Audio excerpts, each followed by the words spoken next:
उत्तर प्रदेश जनपद हाथरस में दलित बेटी के साथ हुई दरिंदगी ने पूरे देश को झंझोर कर रख दिया है। दलित बेटी को इंसाफ दिलाने की मांग राजधानी दिल्ली में भी उठने लगी है।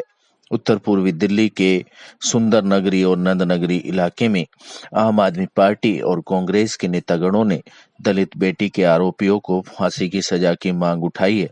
नमस्कार, मैं हूं विशाल झा। 15 दिन पहले हाथरस में एक लड़की का कथित तौर पर बलात्कार हो गया। उसके बाद सोमवार के दिन करीब रात 3 बजे मनीषा ने अपना दम तोड़ दिया। मंगलवार को परिवार धरने पर भी बैठा और परिवार की मांग थी कि उनको इंसाफ मिले। इसके बाद बीती रात को यूपी पुलिस की तरफ से मनीषा के शव को वापस ले जाया गया हाथरस में और उसका अंतिम संस्कार कर दिया गया, वो भी परिवार के विरुद्ध। परिवार को वहाँ पर आसपास भटकने भी नहीं दिया। वो तो कुछ पत्रकार वहाँ पर पहुँच गए तो इस बात का खुलासा हुआ कि किस तरीके से पुलिस ने अपना रौब दिखाकर उनको आखिरी दर्शन भी, मनीषा के परिवार को आखिरी दर्शन भी नहीं करने दिए। अब चाहे आम आदमी पार्टी हो या फिर कांग्रेस की पार्टी हो, दोनों ही सड़कों पर उतर आई है। दोनों पार्टी की एक ही मांग है कि मनीषा को इंसाफ मिले। आज भी इसी क्रम में कैंडल मार्च निकाला जा रहा है इन दोनों पार्टी के द्वारा।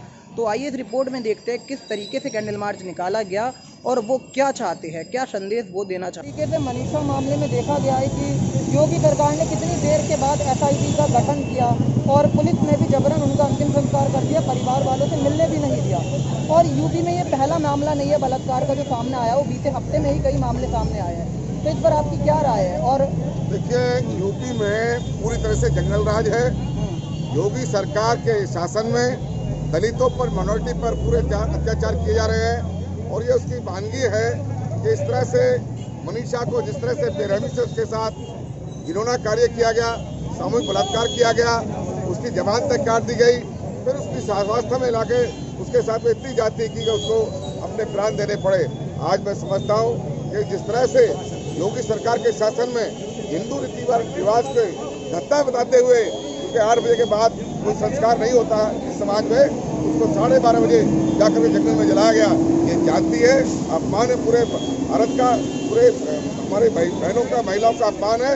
इसलिए मैं कहना चाहता हूँ कि योगी सरकार के अंदर अगर नैतिकता है, जरा भी शर्म और लिहाज है, तो उसको तुरंत इस्तीफा देना चाहिए। ये कैंडल मार्च निकाल कर अपना विरोध जताते स्थानीय लोग और पार्टियों के नेतागण हैं। ज्यादातर दलित बेटी को इंसाफ की मांग उठाने वाली महिलाएं हैं, जो बेटी को हाथों में कैंडल लेकर भावभीनी श्रद्धांजलि दे रही हैं और चारों आरोपियों को फांसी पर लटकाने के लिए योगी और मोदी से अपील भी कर रही हैं। इन दोनों ही कैंडल मार्च को पूरी जानकारी दे रहे हैं संवाददाता विशाल झा। अब हमारे साथ उपस्थित है राजेंद्र पाल गौतम जी, जिनके नेतृत्व में ये कैंडल मार्च निकाला गया।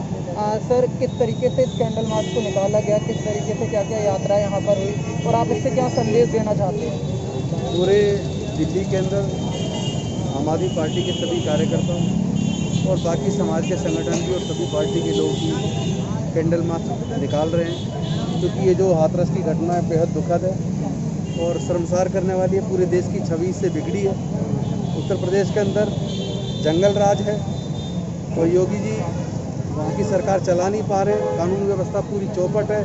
लगातार दलितों पर, पिछड़े वर्ग के लोगों पर, यहाँ तक कि ब्राह्मणों पर भी, सभी वर्ग के लोगों पर, एक वर्ग विशेष के, ज़्यादातर एक वर्ग विशेष के लोग, जिस जाति से वहाँ के मुख्यमंत्री जी आते हैं, इस वाली घटना में भी उसी जाति के लोगों जो उसमें नाम जिनका आरोपित जो लोग हैं उसी जाति से हैं। और वहाँ की पुलिस का जो रवैया है वो बहुत ही ज़्यादा दुखदाई है। उस बच्ची को ठीक से इलाज नहीं दिया गया, सही धाराओं में मुकदमा दर्ज नहीं किया गया और काफ़ी संघर्ष करना पड़ा, तब जाके गैंगरेप का मुकदमा दर्ज हुआ। और अगर उसको सही इलाज मिलता तो शायद वो बेटी आज जिंदा होती। उसको इतने दिन के बाद एम्स भेजा गया, लेकिन एक बेड तक मुहैया नहीं हो पाया और अल्टीमेटली कल सफदरजंग अस्पताल में उस बिटिया की डेथ हो गई। और उसके परिवार को लगातार थ्रेट किया जा रहा है और योगी जी चुप बैठे हैं। एक खिलाड़ी के चोट लगने तक पे प्रधानमंत्री जी ट्वीट करते हैं, अपनी संवेदना व्यक्त करते हैं, लेकिन इतनी बड़ी घटना के बावजूद हमारे प्रधानमंत्री जी ने भी उसकी डेथ होने तक एक शब्द नहीं बोला।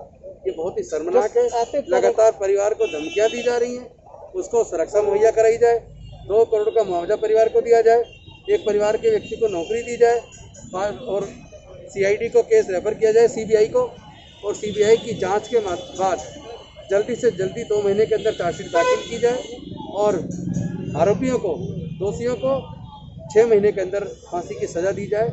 ये मांग हम सब करते हैं। दिल्ली के अंदर हर वार्ड में, हमारी विधानसभा सीमापुरी के अंदर भी चारों वार्ड में हमारे सभी कार्यकर्ता और समाज के लोग मिल के कैंडल मार्च निकाल रहे हैं। अभी 2 वार्ड में हो चुका, 2 वार्ड में भी चल रहा है। ऐसे तरह के जब कथित तौर पर बलात्कार सामने आते हैं तो कैंडल मार्च निकाले जाते हैं, सोशल मीडिया पर प्रतिक्रियाएं दी जाती है, लेकिन फिर से एक और बलात्कार की घटना में देखने को मिल जाती है। तो आपके राय में इसके लिए क्या ठोस कदम लेने चाहिए? फास्ट ट्रैक कोर्ट जब भी लगाई जाती है वो सिर्फ ऐसे मुकदमों में ही क्यों लगाई जाए, वो पहले से ही क्यों नहीं स्थापित की जा सकती है? देखिए, वैसे तो दिल्ली के अंदर इस तरह की कोर्ट्स ऑलरेडी गठित है, तो यूपी के अंदर भी इस तरह की कोर्ट गठित होनी चाहिए। टाइम बाउंड इंक्वायरी होनी चाहिए और टाइम बाउंड उनका ट्रायल करके उनको कन्विक्शन दिया जाना चाहिए, ताकि इस तरह की घटनाओं को रोका जा सके, ऐसे घटना करने वाले लोगों में डर पैदा किया जा सके। इन सभी घटनाओं के बाद आज भी आपने देखा, चाहे वो कांग्रेस की पार्टी हो या आम आदमी की पार्टी, दोनों ने ही सड़क पर कैंडल मार्च निकाला। दोनों पार्टी की एक ही मांग थी कि मनीषा के कातिलों को जल्द से जल्द सज़ा दी जाए। लेकिन सोचने वाली बात यह है कि बलात्कार होते हैं, इस तरीके के कैंडल मार्च हमें देखने को मिलते हैं, लेकिन फिर से वो मामला वही ठप हो जाता है, शांत हो जाता है। प्रशासन हमेशा से ही इन मामलों में लेट एक्शन क्यों लेती है, और जब ये बात मीडिया में आग पकड़ लेते हैं तभी इन पर एक्शन क्यों लिया जाता है, ये भी सबसे बड़ा सवाल है।